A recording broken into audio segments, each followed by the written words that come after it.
You are listening to the One Day at a Time Recovery Podcast. On this podcast, my guests share their stories of alcoholism, addiction, and how they recovered so that you can too. My hope is that you find the inspiration and resources you need to let go of what's holding you back so that you can transform into the person you were always meant to be. Ready? Here we go.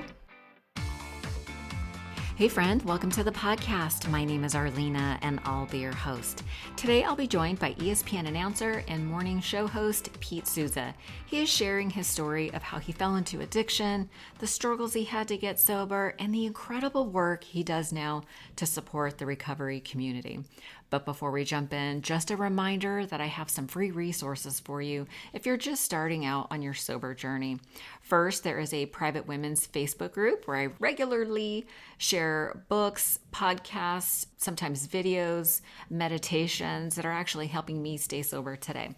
You can find it by searching One Day at a Time Private Women's Group.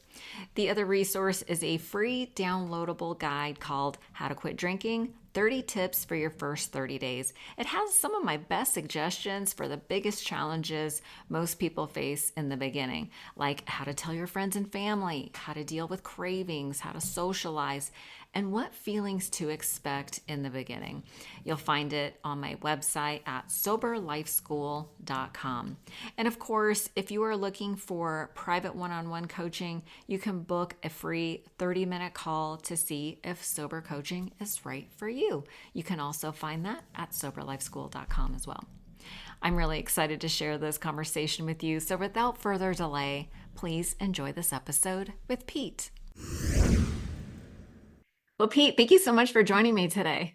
Yeah, well, thank you so much for having me. It's really great to be here. I was just saying before we started, you're the OG of the Sober podcast. So to be here it means a lot.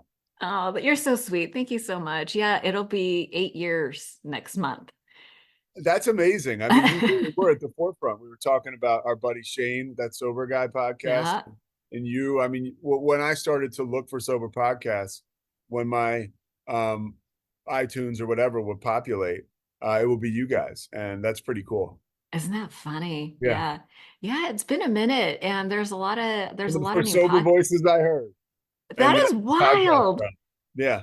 That is so cool. Yeah. You sometimes it's like you create these episodes in an echo chamber, right? You just I just am so excited I get to talk to cool people like you, and we just have fun and we talk about sobriety stuff, and then you just kind of release it into the wild and then you never know what it's going to That's do. the idea. I mean, really, it comes from the heart. And Yeah. after that, it's like, just like, let it free and see where it goes. Right. Yeah, yeah.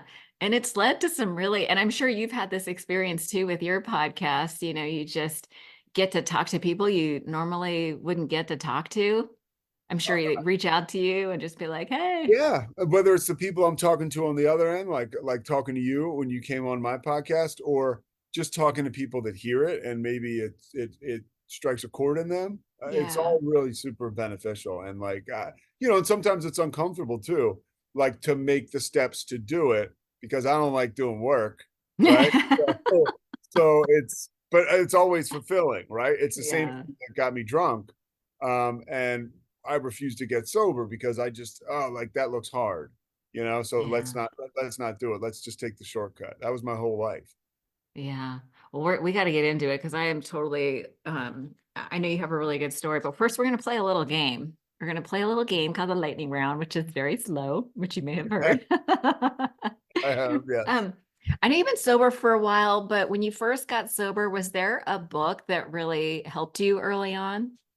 The big book. I mean, that Yeah. was it. That was, yeah, it goes back to what I was just saying. Like, somebody had to kind of put my nose in it and we went through it. And then I started to open up, and really, it was pretty amazing experience. Yeah, I remember reading it for the first time and there was like all this old-timey language like, Yeah. oh, John Barleycorn. I was like, who the hell? I got another book for you too. That is like the number one, the top notch, but really one that, this is interesting. Christopher Lawford Kennedy wrote a book, and gosh, I can't think of it, but it was I can't think of the name. It was all these celebrities that wrote about getting sober. It was released like I think probably in the 90s. Uh, Really? it was called it is called Moments of Clarity. And somebody gave it Oh, to me when I couldn't get sober. And so I remember I was on a plane and I was on drugs and I'd been drinking, but I knew at this point in time I'd already committed to go to rehab. It was one of those deals like, okay, I'll go to rehab. Give me a week, which is like, uh, it's just I'll like do it later.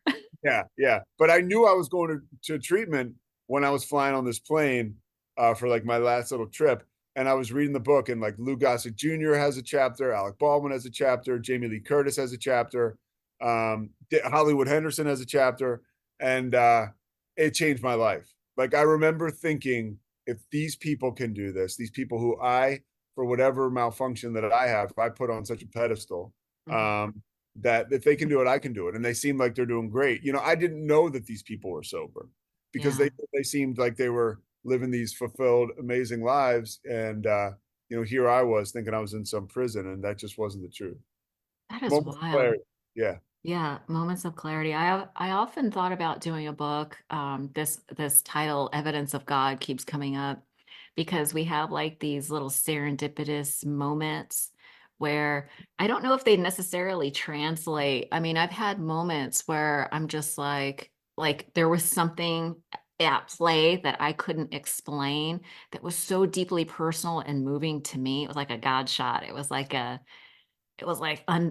undeniable feeling and experience. And I thought it'd be cool. Like I know so many people who have these experiences. I've always thought it'd be Oh, cool to yeah, put that's a that in a cool book. idea.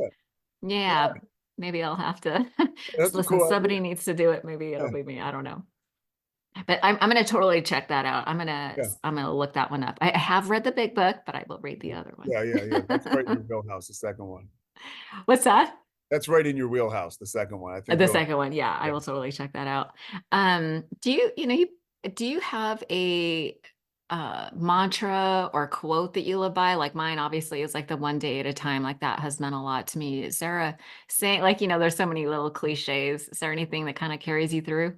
Yeah, don't take yourself too seriously. I mean, I find myself saying that a lot, Yeah. because I think that that's one of my number one pitfalls is that, and it doesn't mean that I think I'm so important. It just means that I'm taking all the Mm. things around me very seriously, and that is a major league motivator for me to move in the wrong direction because it leads to it's just happened this weekend. I had this work thing. It went great. I'm on top of the world. Everybody should be kissing my ass. And then I hit a little bump on the road and I like completely melt down. Now, not necessarily on the outside, but inside, it's like, why is this happening? What's going on like this? And it's Oh all man. because something fortunate. I experienced something good, right?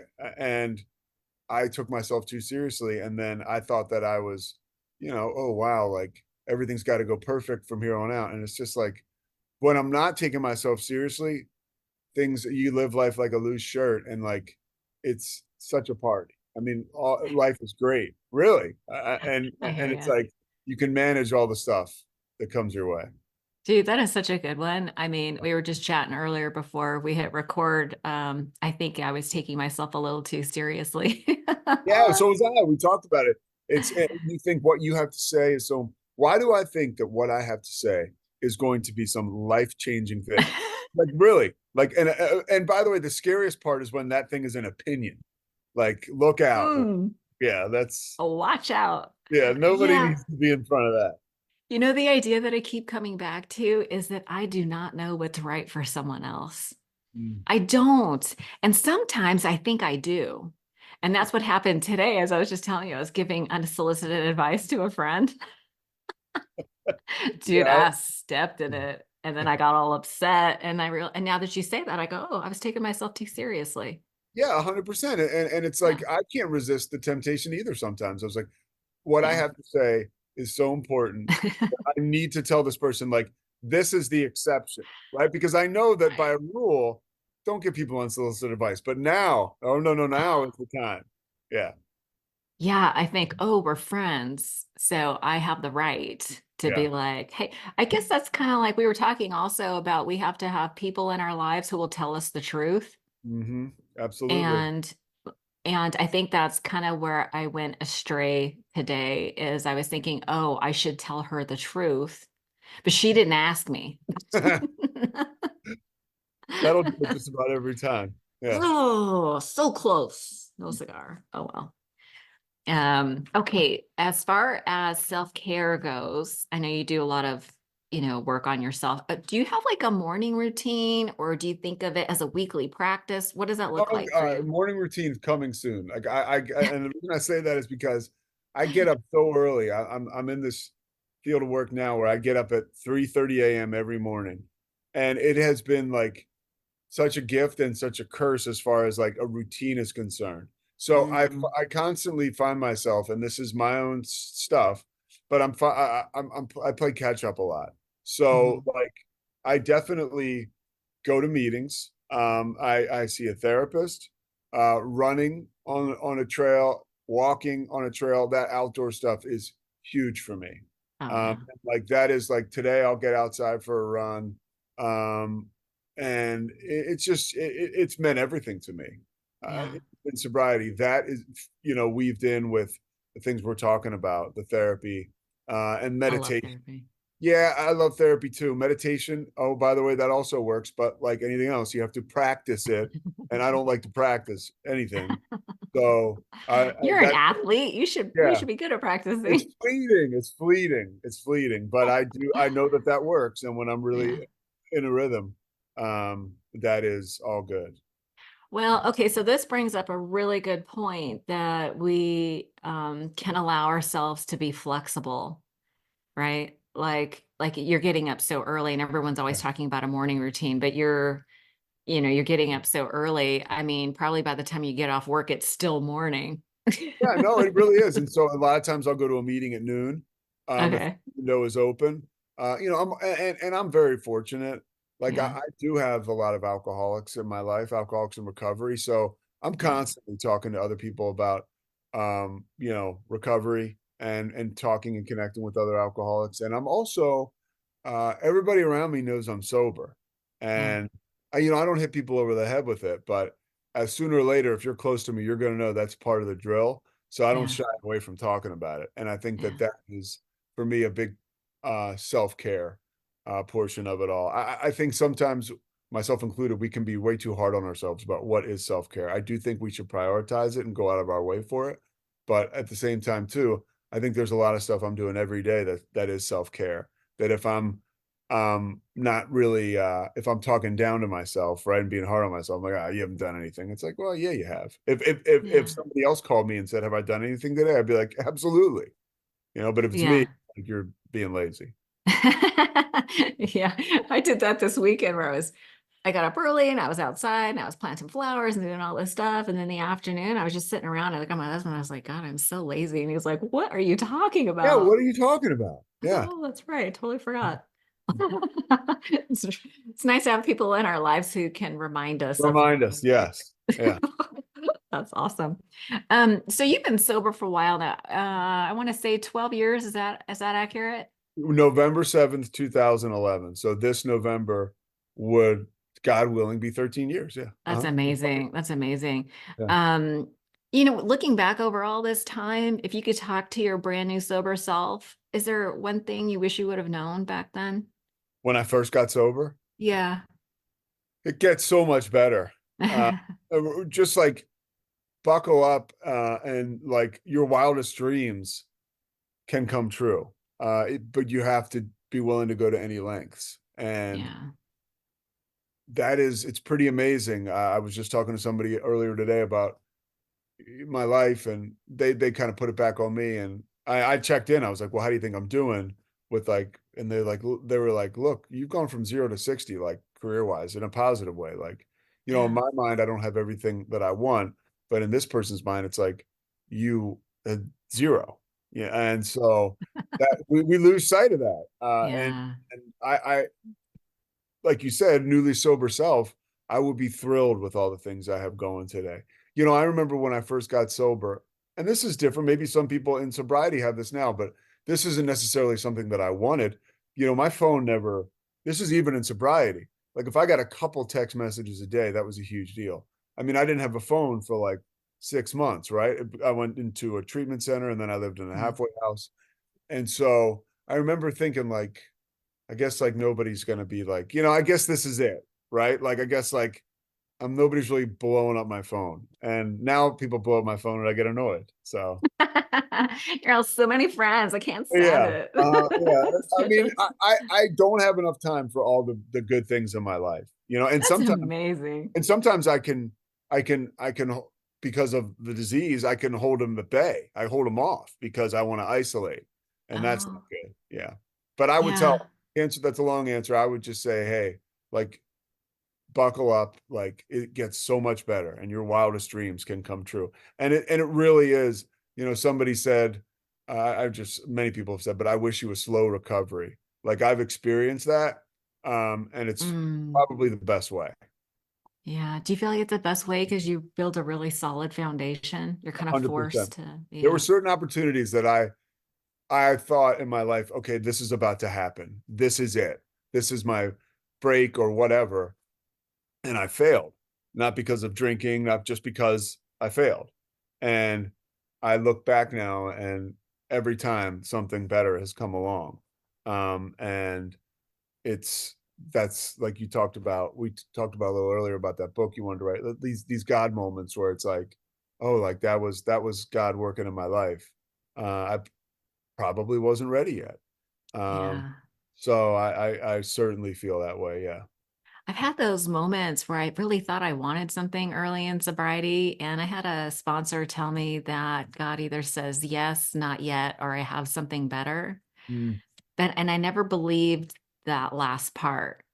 I was like, "Are you sure? Because I'm pretty sure I want to date this guy." And she's like, "God has something better. Rejection's God's protection." And I've thank heard that. I like that. yeah, I'm like, Yeah. thank God that didn't happen. Yeah. And I was so set on it too. Do you know what I mean? Like just Oh, of course. Yeah. really, Well, and you can taste it. It's real. It's yeah. it's in front of you, and that sometimes is the hardest part. Yeah. And I would imagine in the work that you do, how long have you been with ESPN? So I've been with ESPN for probably 2 years. Uh, And before that, I would work for them like as a freelance employee. And yeah. then prior Oh, to that, which is something I still do now, which I'm going to stop doing in August, is local. I do local television in Texas, but I've been doing a morning show forever, and that was a gift in itself, something that I never saw myself getting into. But then when I did, I evolved in this profession as far as my skill set right. and the ability to sort of navigate things in front of a camera or on the air. Once I finally got the opportunity that I always had craved, doing play by play and calling games, I was ready. And Yeah. so, or at least I like to think I was. I'm still doing it. So I mean, it all, like we said, you look back and it all has happened for a reason. But I've been calling games for ESPN for probably about 4, 5 years, but with them specifically, like now about 2 years. That's awesome. Now, I because of the type of work that you do, I would imagine that there was like so many opportunities for like big potential, Mm-hmm. right? And Yeah. so to like keep taking your turn at bat, like it's like, Yeah. is this the home run? Is this the home run? Like just having to have like that tenacity and Oh, and persistence. that's the same thing my buddy was talking about earlier, and we learned that in sobriety, I think. Yeah. My foundation was like you talked about. When I got sober, I had nothing. I mean, I had zero. And part of my recovery was, okay, you go to treatment. And then after treatment, it was like, okay, like you are not well still. You don't have a place to live. You have unsavory people that are in your life that will be in your life again if you go back into your Yeah. natural habitat. You need to go to an extended care, that's dressing it up, a halfway house. Yeah. I went to a halfway house, and at the halfway house, they were like, you have to get a job. I worked at a Kentucky Fried Chicken. I had previously worked in the NBA before this. Oh So my there was a gosh. lot of like humility that was not of me. I was literally just doing the next indicated thing or the next suggested thing. Yeah. And all of that stuff set me up for, okay, like professional denial, over and over again, rejection, rejection, rejection. I mean, I can't tell you how many times I've been rejected over the past 10 years, or just ghosted or not responded to the Right. point where I can say that's a muscle that I could flex. It's like, oh well. You That's don't exposure therapy. yeah, I don't take that stuff personally, but like there's other stuff I can take very personally, on like a day to day, like personal experiences. But no, so yeah, I think that my recovery sort of set me up for that determination you're talking about, and the Yeah. constant, okay, this can be my opportunity, and seeing everything as sort of an opportunity, for sure. Yeah. Yeah. Man, and that exposure therapy, it's like we get that a lot in recovery in terms of the self-examination and like just like looking at things through this honest lens with compassionate support. Like I had sponsors that were super compassionate, but it was like, let's look at it. And just over and over again, it's like the shame kind of dwindles down a little bit. And you kind of get into this practice of like, oh, this, it used to be so uncomfortable to do that self-examination, but then over Yes. time it gets easier. It does get easier, and sometimes it really isn't even about the self-examination, right? In a professional experience, it's just like, it's not about me. Like, it's not about, it's Mm, personal. It's got right. zero to do with that. Like, Yeah. I'm not that important, like really, like this, it's just not about me sometimes. It's And like timing and there's other things at a play and 1,000%. I mean, from my experience, like every time the phone has rang in my career and it's been something like you would say like huge or significant, I never expected that phone call. It wasn't the phone call that I had dialed up or planned. It was always yeah, came at the most surprising time, yeah. when I wasn't expecting it, and that's just how it goes. I love that. It's Yeah. like this idea that the universe wants to surprise and delight you. It's like that's how it shows up. It's 100% the truth in experience, and that's all I'm sharing here is like, that's all Yeah. I have. Yeah. Yeah. Yeah. No, I appreciate that.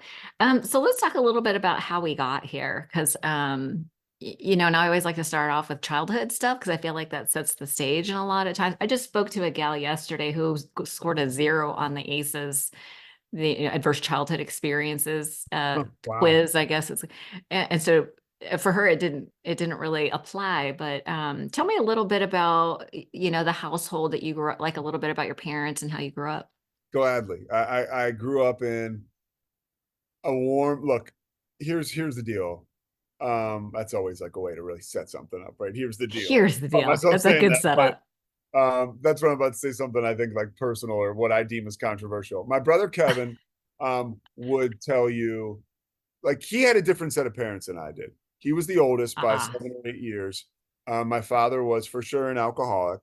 His side of the family was extremely alcoholic, up and down, and there was like, so my folks were, as much as they on the outside everything looked great, they were rough around the edges early on. Yeah, my father just very moody, didn't was not like a day drinker, but like every day at 5 o'clock he was going to drink, and on the weekends he would start earlier, and he was so loving to me. Like, from my memory, he was such a good man, but there was a lot of stuff that he just never unpacked. mm, That's just how it was. And so yeah. it was a household and as a kid, I can remember this. Like, when my dad came home, like everybody was like, oh shit, like, is everything in place? Is everything like, because Oh, he would waste no time coming down on us if stuff wasn't where it should be, or, it was all his stuff. And, right. but we were totally reactive to that and affected by it. My mom was like the sweetest, nicest mom, and still to this day, like I just talked to her earlier today, and we're very close. My father passed away. My brother Kevin, who I told you about, he passed away. And He was, melanoma? yeah, he was so, he Oh, died at 52. oof. Yeah, and it sucked. He lived out in California, lived in Hermosa, and created an amazing life for him that I was lucky enough to experience. Just like I was lucky enough to experience life as his little brother growing up in suburban Philadelphia, because Kevin was always in a band. He was always like, he was different than me. He was like a kind of like James Dean cool, and like he didn't care, and all the girls loved him, and my brother Michael was the same way in a sense where they kind of, and this goes back to childhood, they created a pathway for me where I was always Mike and Kevin's little brother. So I never, I there was like some bullying or some pestering, but most of that took place in the household, like with my That's brother. normal. Yeah, 100%. So I took most of my licks there, and then in high school, I started to drink and I loved it, Mm, and my parents were, but the household, the last thing I'll say to put a bow on the household and my parents, like people always came to our house because of my brothers. Like my brother Kevin and Michael, they both went to Villanova University, which was right up the street from where I grew up. My mom worked at Villanova. My brother Kevin, like I mentioned, was socially active and a popular dude. So was Mike. So their friends would always come to our house and go back and forth from campus to our house. And it was awesome. Like I would come home from grade school or high school, and one of my brother Kevin's friends would be there with a girlfriend doing laundry in my parents' house, Like, and it was just like, it was really cool. And like welcoming and warm yeah, it was and just warm, and the kids and my parents, again, like Kevin would say, we lived in this like kind of tense household, but at the same time, like his friends were welcome mm, nonstop all the time. And yeah, and two things can be true at once. for sure. So that was kind of the experience there. But my parents were, I mean, to this day, I really can't say I'm not a therapist, but I think I just grew up in a household where there was some stuff. Like, I Yeah, don't think it was like if you break it down, you could call it whatever you want to call it. But I mean, I was very lucky. We were born on third base, thought I hit a triple. That's what I that's tell. awesome. Yeah, That's that's what I've heard, and I've baseball and sports analogies. sports born on third base, thought I hit a triple. Yeah. Mhm. That's awesome. Yeah. Yeah. Listen, I had a friend tell me one time that nobody escapes childhood without some issues. Yeah. Right. And it's not about, we're not like blaming our parents, but it's just like an examination of the facts. Right. It's good to understand like what our patterns of behavior are, what our beliefs and thoughts are, and like where it came from, Yeah. so that we can then take responsibility for the work that, like fill in the gaps of the Truly. work. And I'm so indebted to my parents because they were my last, they always loved me. Like that's Yeah. my experience. And like they were the day that I walked into the house at 33 years old, living with my parents, and I was like, I think it's time for me to go to rehab. And they were like, oh no shit, dude. You know? But they facilitated that right away. And I had Nice. a place to go to tell them that that's what I needed to do. Yeah. And they loved me all the way through that. So I That's so almost, cool. yeah, yeah. I can never, I always feel weird, like even examining, but I do, and it's very healthy to do that. Yeah, it really is. Yeah, it's not an indictment or an No, interrogation and of, I appreciate people you are saying doing, that. It's good to hear that. but Yeah. examining the facts is important. So it sounds like drinking started in high school. When did you realize it was problematic? Well, my mom was really always very clear with us that we had alcoholism in our family from very Oh, much since I can remember. She was not alcoholic at all. And I think that when she started to get comfortable in her own skin, she started to voice some of the things that she had been thinking for a while, like going to my dad's family's place in Connecticut, and like, right after church, everybody's drinking and they're drinking all day into the night, and they're getting wasted. And it's like that was 100% par for the course, business as Catholic? usual. Oh yeah, Catholic. Oh yeah, Y'all Catholic. drink at church Oh here. yeah, yeah, yeah, Catholic. My dad had all, like, he was Irish, Scottish, Portuguese. He just had everything, the Oh mixed bag. dear. Like the potion was there. You got it all. I got it all, yeah. And so I knew, I really knew, looking back. I always say this: when I was in eighth grade, I was terrified to go to dances, and when I was at ninth grade and I was drinking, I couldn't wait to get there. Right. And I started to realize that alcoholism, I liked it way too much. Alcohol, I knew that, and Yeah. I knew that this was a gift that I was never going to turn back to the Mm, gods that had, bestowed it upon me. And I really thought it was like a life hack. I could talk to yeah. girls. I had courage. I could stand up to guys. I didn't care what people thought as much when I was drinking. It was this amazing thing. And, I started to realize in high school, like, this is bad, because I started to take uh, prescription pills that didn't belong to me. And I did it all the time. What And kind? my mom, like I mentioned, she wasn't an addict, and she had all kinds of like downers and stuff, like for whether it was Vicodin or like what you would call oxys today. She had all of her prescriptions left over in her medicine cabinet. And I Oh, can remember I don't know what moved me to take one, but I did one day. And it was like another life-changing experience. Like, oh my God, so I can do this now and walk yeah. into school and nobody's gonna know. Like Oh, so wow. I figured that was another life hack. Like Yeah. I'm on these things all day. And then what happened for me that really was my first major consequence when I figured it was a problem was I was going to play. I developed into like a football player, and I was like, I got a scholarship. Grew up this rail skinny kid, and I started to really dedicate myself to football, and I got a scholarship to go to the University of Richmond, and everything was all good. And then I was going into my into the summer where I was going into my freshman year of college, and I went to play in this high school football all-star game in Philly. And the doctor there was like, "You have something wrong with your heart. It's beating funny. Um, so I can't clear you to play in this all-star game till you see a cardiologist." And I saw the cardiologist, and the cardiologist was like, "You have cardiomyopathy, and Oh, it's pretty bad. It's severe. Like, there's no way you can play football." And they were like, "There's a handful of ways. What I remember, there's two ways you could have gotten this. It could have been one, like a virus, because it's called viral cardiomyopathy, or right.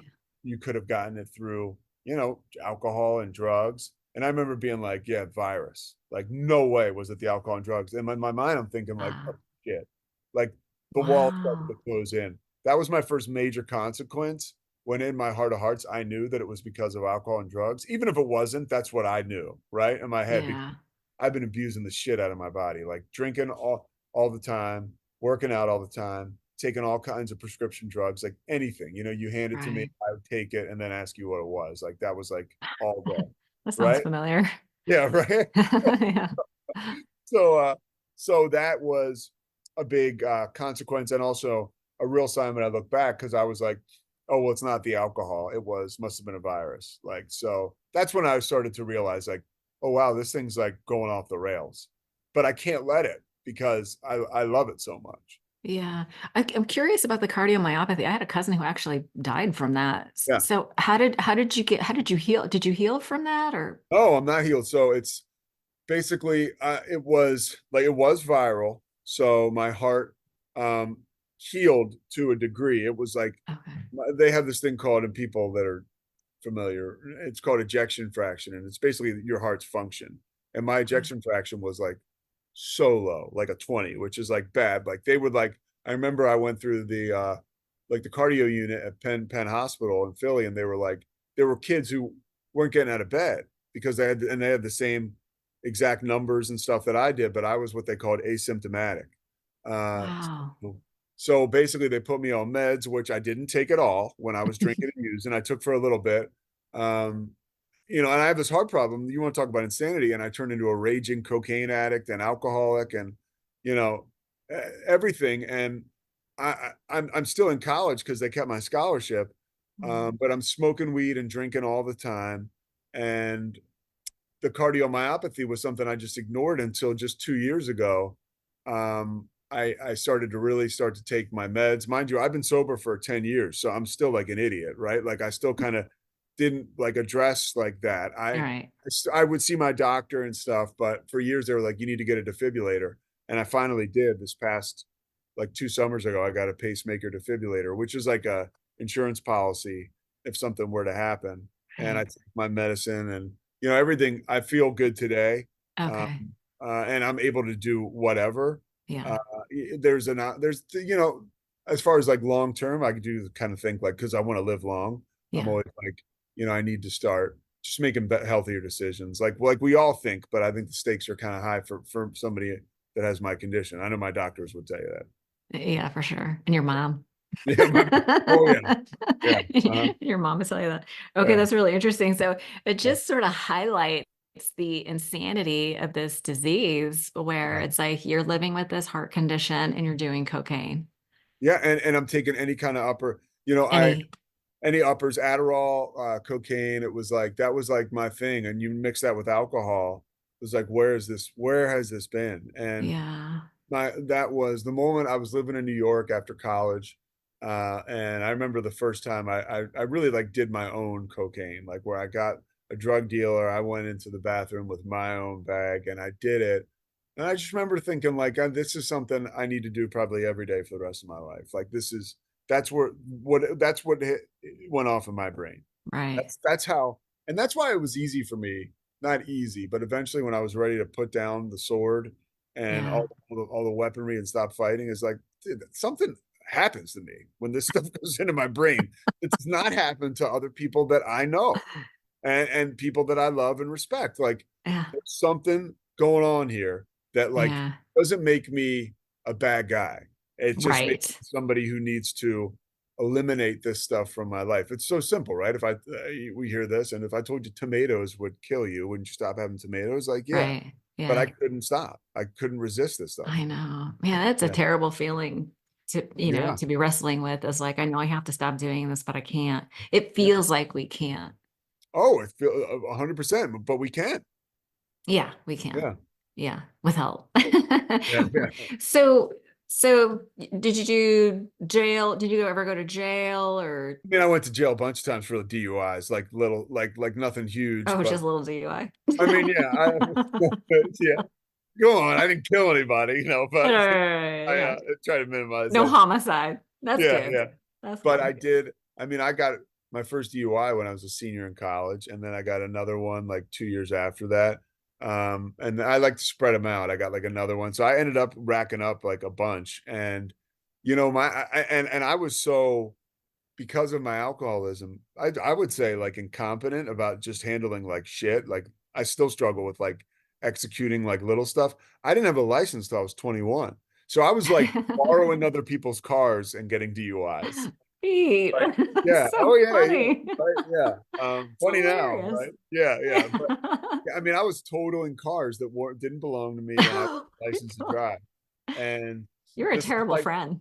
yeah, I know, right? But no, it's all good, right? Like pat you on the back and hit you with the Yeah, sword yeah, belt. yeah, yeah. We're still gonna be friends. That was what I thought was okay. And Yeah. uh, yeah, so legal trouble, sure, there was legal trouble. Yeah. Yeah. Uh-huh. Yeah.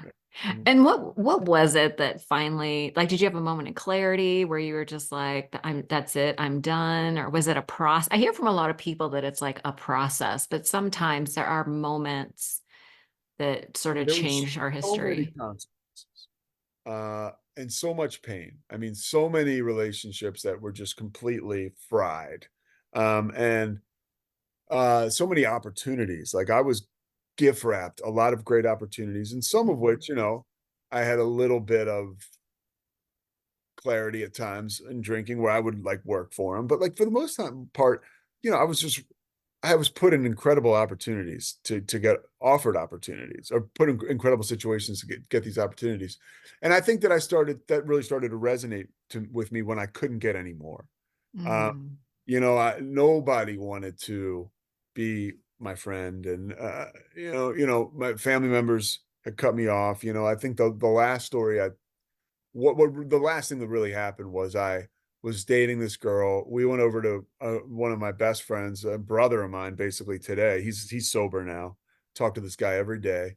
And he was still drinking at the time, and boy, I was too, big time. He was like normal, like had like a house and normal people hanging out with him. And he was like, I'm having a party, come over. And I got there and I was just in bad shape, like on like all kind like whatever.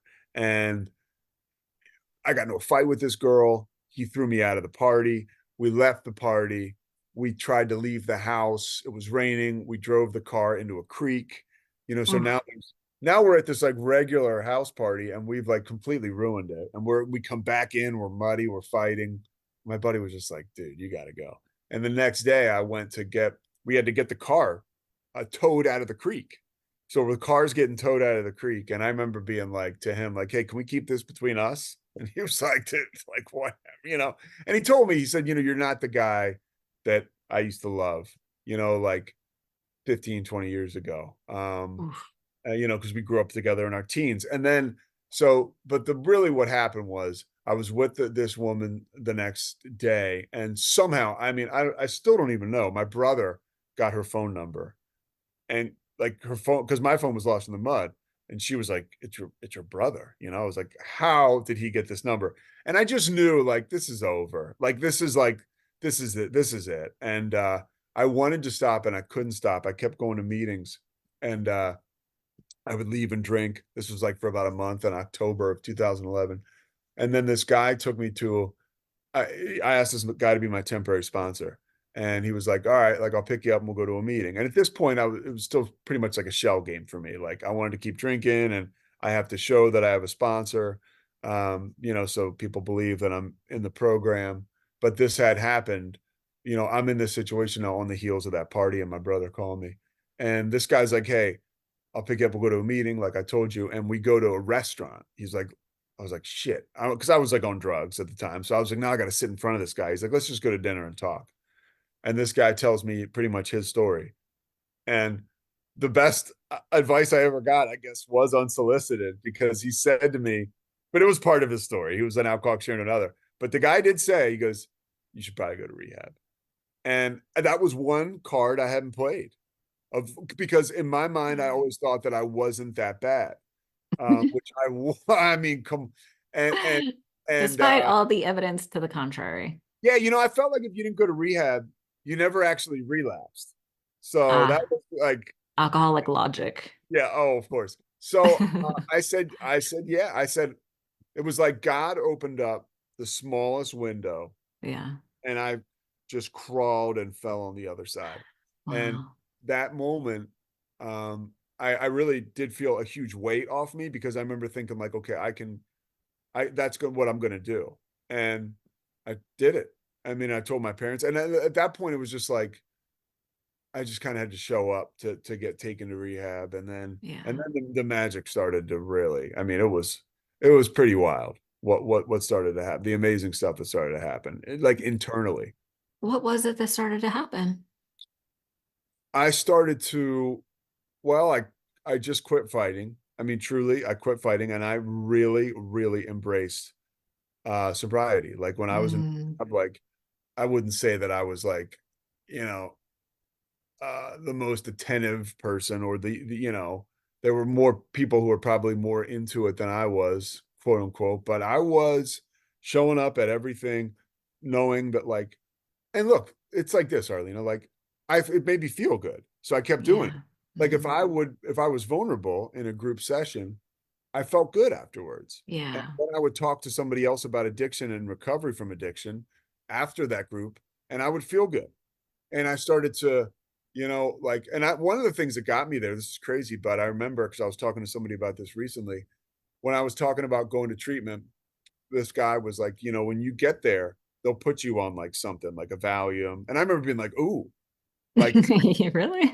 because they want to make sure you don't seize from the drugs you take. Right. The first couple of days, they put you on tapers or whatever.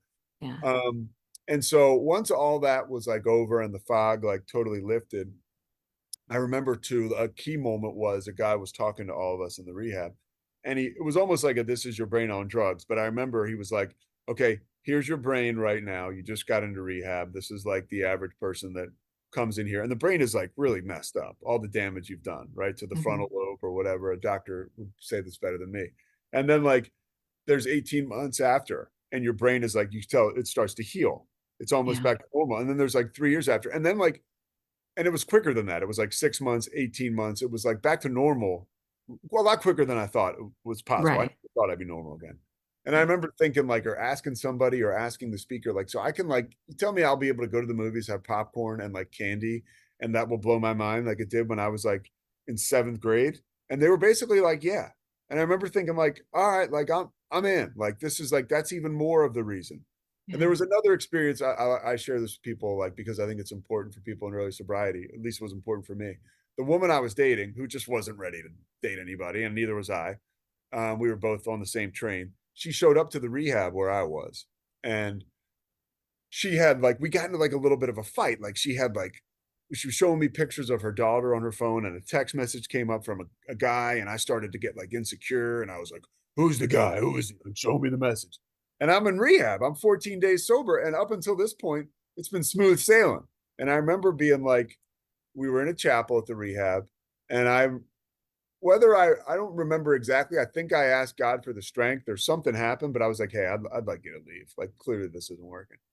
She got like what happens when you do uncomfortable shit, like more than likely, like in my experience, like it's hard, but she got up and she left. She caused like a little bit of a scene, but like she left, and I was like, wow, that I feel so good. I just did something that I would have run from doing for months in sobriety or Mm. in active addiction. And I did it in sobriety. The stuff Wow. I used to always take to have courage to do this, I didn't even do it with. And I executed it, and I feel amazing.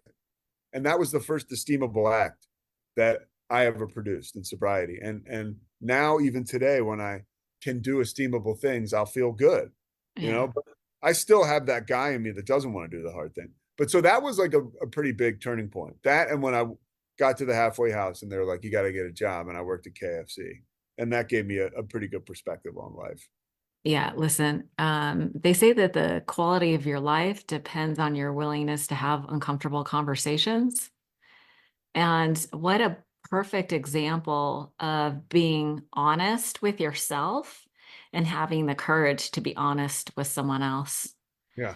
knowing how uncomfortable it's going to be. But then you get the reward on the other side, cause and effect, right? You are honest, you were compassionate, but then you got to feel free at the other side of it.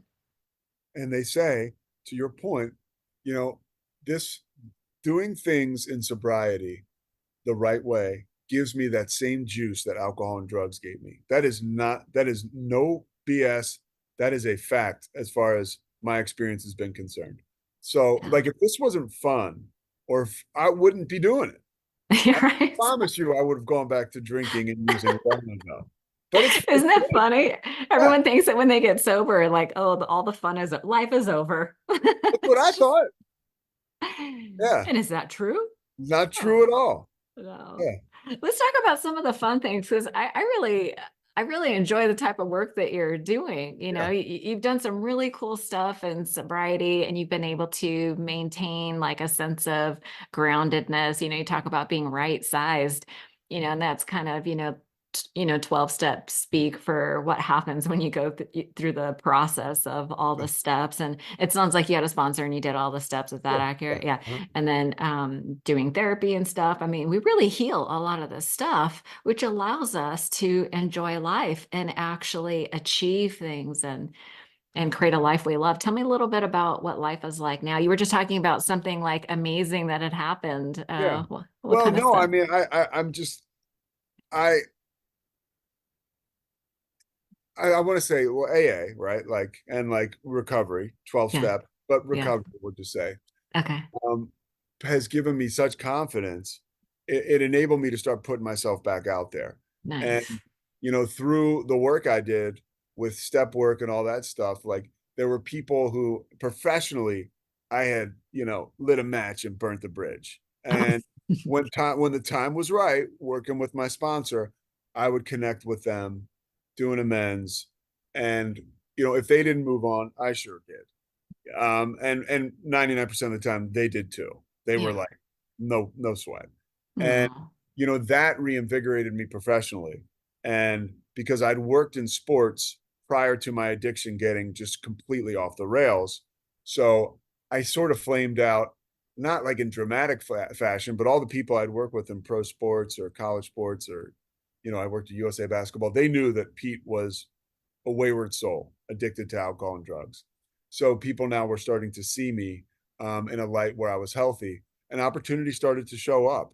And I started to prepare like crazy for them. And some, like I said, some I just couldn't prepare for because I just wasn't ready yet. Yeah. Like I remember I hosted a studio show for the NBA like development league in like 2011, and it went terrible. I mean, I was nervous. I was just it sucked. I sucked, you know. And so I was like, oh my gosh, like my career is over. It just went down the train. Then I got into TV news and I got an audition to go work at a station in Nashville, which was like, oh my gosh, this will be great. I didn't get the job. I sucked. I couldn't audition. I was always so nervous. And, finally, I started to get the opportunities that I'd always craved, calling games, then calling games for ESPN, then calling games in major conferences, huge games for ESPN.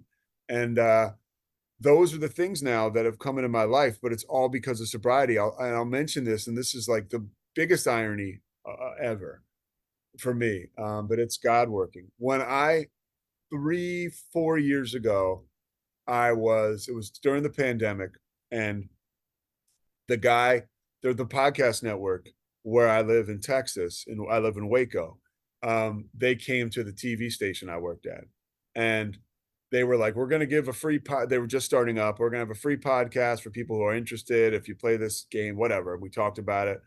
So that planted a seed with me, and like a week later, because I'd always wanted to do something with recovery because it goes back to that book, and really people like you who are carrying the message publicly, that book, Moments of Clarity, I talked about Yeah. in Yeah. podcasts Yeah. like this and documentaries on sober people. I was like, I just think there can never be enough of that. And I Right. wanted to share people's stories in recovery. And so I called it the podcast network. I told them what I wanted to do. They were like, absolutely. And I started to do it. And that I took on even a more public forum in sobriety. And people were like, oh, wow, like the news guy is sober. Like, did you hear this? And like, and the people, I could tell you the people who I work for a big corporation, like TV news corporation called Gray Television. They were like, hey, go for it. Like, you want to Wow. do it. That was the first thing I had to do. I had to ask them. My Yeah. general manager, this guy, Josh Young, and my news director, Bob Walters, they were like, go for it, do it. Cause they knew that's who I was. They knew Yeah. I was sober. And, when I started to do that podcast 4 years ago, things really started to happen fast for me in all other facets of my life professionally. Um, and it opened doors for me that I never had imagined would open. So And, cool. then I'm sitting courtside calling all these games that, I would, as a kid, sit in front of my TV screen, turn the volume down and call. So, and it's very surreal. I mean, even now I have the imposter syndrome. Even now, and I this past weekend, I did the Big 12, which is like the area of the country I live, Texas, Oklahoma, those schools, Baylor. I did the Big 12 tournament for the Big 12 and ESPN, and it was Big 12 softball, which I do a lot of football, a lot of basketball, some baseball. I love softball, but I don't get to do it that often, and it's awesome. I love like it was just such a thrilling experience because I was so terrified going into it. Right. That fear creates a tailwind, and so Right. Yeah. it gets me to work really hard to prepare, and it's Um, it taps into my God-given skills. It puts me in a right. position to succeed. So those are the things like going on in my life now, and it God willing will continue to grow. Um, and if it doesn't, like we talked about off the bat, right? I think it was offline, but Yeah. I really it's a public thing that I'm involved in, and I try to like stay grounded and remember Yeah. like, you know, life is about sobriety and who I am today. Like, and I do know this, like if all that was stripped away, it would suck for a little bit, but through recovery, I'd be fine. You know, Yeah. Yeah. even when I get like big time rejections or things crumble, like I'm usually in the dumps for like a week, but I come Mm, out of it. Um, yeah. so, but that's where I'm at. Those are the things that are going on, and it's literally that kid that you said say to your sober self, or he wasn't a Yeah. kid, I was in my 30s, but and that's the thing too. I dared to believe, like Oh, yeah. recovery made me believe in myself. If I told people like when I was 33 where I was like a week sober, like this is what I'm going to do, they would have been like, no way. And some of them did. Most people supported me, but some of them were like, even I knew it. They were like, good luck, okay, but here we are, and it's like that slow process. It does not happen overnight, and that's the best Mhm. thing that could happen for me. And it's still happening. Like I'm a ways off from some of my goals, but I'm definitely enjoying the ride big time. Yeah, I mean, you're doing such cool stuff, and from like an outsider's perspective, it's super cool, Yeah, right? Like it's it's fun, and got everybody knows I'm sober. Like the girl I work with yeah. this week, Natasha Watley, one of the best softball players in the world. Her and I, we drove together to the games, and by like the second or third day, we were just talking about life, and I was like, yeah, like I'm sober, and And right away, she was like super like interested in that, as I was Oh, interested in her story and where she came yeah. from. And it's like wherever I go, I'm that sober person. Yeah. Like it affects the way I act, the way I treat people. Like the conversations I've had with people like you, like they work through me, hopefully all the time. Unfortunately, that's not the case, you know. Still Um, human. yeah, totally. But I mean, that's wherever I go, I'm sober. And that's like, Yeah. and I don't hesitate to tell people. I don't run them down and tell them, but if it comes up, it comes up. Yeah. No, I think it's so important to like it's almost I always felt like telling people I'm sober is kind of like coming out in a way because Yes. you're kind of revealing something Yeah. personal about yourself. Especially And going into like you've been at it for 3 decades, right? You know, yeah, like I've been at it for 12 years. We're sort of removed from that real dark chaos where everybody knew us as the addict. So now right. it's almost like we have an option. Am I going to tell this person? Am I not going to tell them? You know, Yeah. like, I think I will. You know, like to what you're saying, like it is a reveal. Yeah, like in work environments, it would. I was in tech sales in Silicon Valley, and that's a hit. Sales is a technology. I was account executive at places like HP or Adobe, startups and all that stuff, and it's a heavy drinking culture. And it would always come up. There was like this one quarter end where I used to sit across from my boss, and at the end of the quarter, they lined up shots of Fireball on my cube wall and did it in front of me. And I was like, that's cool, whatever. It's like one of those moments, right? You're like, yeah, I guess this is how this is going to be right now. Yeah. Yeah. But Sometimes, I like, was used to it by then, but yeah, it's but just kind of funny. it is, and you do. That's the one thing too. Like you tried to instill in other people who you sponsor, or people who ask you about this stuff, or people for me, like I see in meetings, like it's not always unicorns and rainbows, right? Like No. sometimes, like I was straight up like institutionalized for like 6 months. If you want to really get into it, like I was at a Yeah. rehab, I was at a sober community. I actually lived with another sober guy for like a year and a half after that. So like for me, I didn't like venture out into the wild until I was 18 months sober. You know, I didn't go on a date till I was like a year and a half sober. But like, there's no place I can't go now. There's no, Right. if I have a singleness of purpose or need to be there, I mean, no place. And if Yeah. I have a business being there, I'll be like, I'm gonna leave because I'm Yeah. comfortable in my own skin to call that shot. Like, you know, I usually will go home now, not because I have to or because I'm tempted. It's because I want to go to bed. And cozy, Right. the rat, you know? Yeah, that's a Yeah. rough. It's my favorite thing to do is Yeah. like tuck in and be like in my little safe space. See you later. Right. Long are the days of needing to see the sunrise. Yes. Yes. Thank God. That's funny. Oh my God. Well, listen, it's been such a pleasure to talk to you. Yes. I just really admire the work that you're doing and how far you've come and your ability to stay grounded. And I'm just so excited to watch your career and all the things that you're doing. And I will like literally get to watch your career because you're on TV and stuff. I was going to ask you, you're in Waco. Have you met Chip and Joanna Gaines? I've been no, I met Joanna's dad when I first got here. I've seen them so many times, like I've called Yeah. games and they've been right there courtside. I've been too scared to go up and introduce myself. You. I So have, funny. yeah. But yeah, like I've been around them, and like they're the best people because Yeah. they bring a lot of good vibes and positive, Yeah. and Yeah. like I see them as super cool, and I'm like it makes living here pretty cool. Yeah. I had to ask 'cause I figured, you're doing the morning show. You probably had Yeah. a Oh good yeah, she was story an on them or intern at something. the station I work at, like from years back, and apparently, like I know they're the real deal. They're good people. They do a lot of good. Yeah. They Yeah. really seem like it. That's so Yeah. awesome. Well, listen, thank you so much for your time today. I'm so excited. Like I was on your podcast, so I'm Yeah. excited to listen to it. I But know. Come I'll on. It was my bad. We put it out like 3 weeks ago. We got to get it out there. That's so funny. Yeah. Good deal. Well, it's such a pleasure. I'll look forward to another conversation in the future. Absolutely.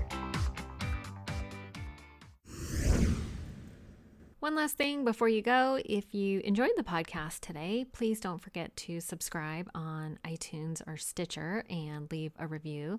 And if you'd like to make a donation to the podcast and help me keep the lights on, you can do so by visiting odatchat.com. There's a donation button or membership button on the right-hand side. Have a great day. Thank you so much for joining us.